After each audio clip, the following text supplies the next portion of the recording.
नमस्कार and wish you very happy new year. आज एक छोटा सा संदेश लेकर आया हूं मिलेनियल्स के लिए, उन मिलेनियल्स के लिए जो ऐसे लोगों को फॉलो कर रहे हैं जिन्होंने फाइनेंशियल फ्रीडम पा ली है, इंक्लूडिंग मी।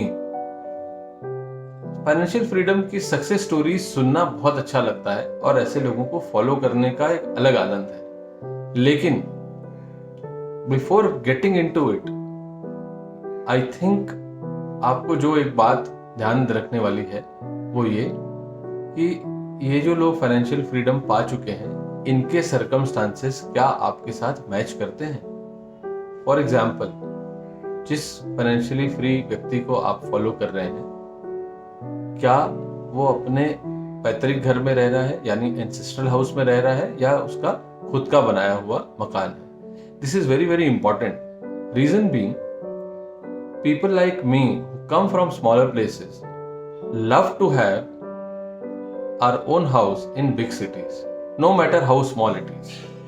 लेकिन ये एक बड़ी अचीवमेंट होती है हमारे जैसे लोगों के लिए जो छोटे शहर से आते हैं। ऑफ कोर्स ज्ञानी लोग हमको ये जरूर बताएंगे कि आपको रेंटेड हाउस में रहना चाहिए, तो ऐसे लोगों से आप पूछें कि आपकी रेंट रिसीट कहाँ है।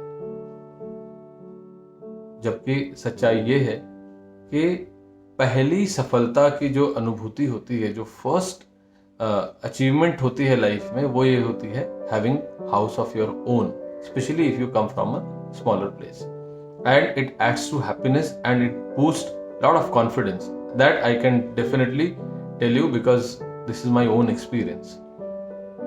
सेकेंडली, अपने नीड और वांट को जरा सा आकलन कर लीजिए, उसको एनालाइज करिए और तब अपने खर्चों पर, मैं ये नहीं कह रहा हूं कि खर्चे बंद करिए, अपने खर्चों पर थोड़ी लगाम लगाइए। थर्डली, ये जो फाइनेंशियल फ्रीडम पा चुके लोग हैं, एक और चीज गौर करने वाली है कि क्या इनके स्पाउस काम कर रहे हैं, क्योंकि I believe whiles you are following these people you might be assuming that both the husband and wife are not working और दे आर एट होम। चीजें अलग हो सकती हैं और इसमें उनकी गलती नहीं है, ये आपको ढूंढने की जरूरत है, right. And third, which is very very important, is do not compare yourself with others, because my definition of financial freedom can be very much different than yours.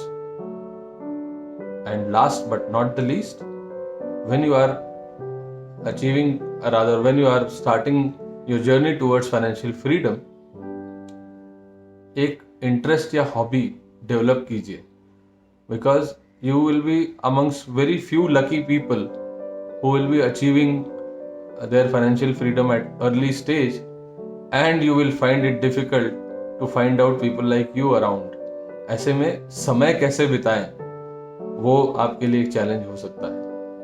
मैं बहुत क्लियर था जब मुझे फाइनेंशियल फ्रीडम मिली that I wanted to write, I wanted to become an author, trainer, public speaker, I wanted to reach out to 50 lakh people.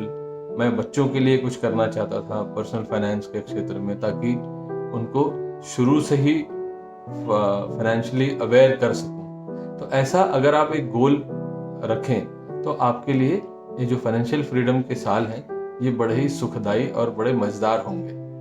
तो मैं कबीर का एक छोटा सा दोहा आपको सुनाता हूँ, जो मेरे हिसाब से मेरी फाइनेंशियल फ्रीडम की परिभाषा को बिल्कुल सटीक समझता है। वो है कि चाह मिटी चिंता मिटी मनवा बेपरवाह, चाह मिटी चिंता मिटी मनवा बेपरवाह, जिसको कुछ नहीं चाहिए, जिसको कुछ नहीं चाहिए वह असली शहंशाह। तो आशा है इन year 2021 you will take your first step towards financial freedom, और अगर आप ऑलरेडी ले चुके हैं तो आपका बिलीफ और मजबूत होगा। इसी के साथ आप सभी को फाइनेंशियल फ्रीडम पाने की, जल्दी से जल्दी पाने की हार्दिक शुभकामनाएं और best wishes. Wish you very happy new year once again. Thank you.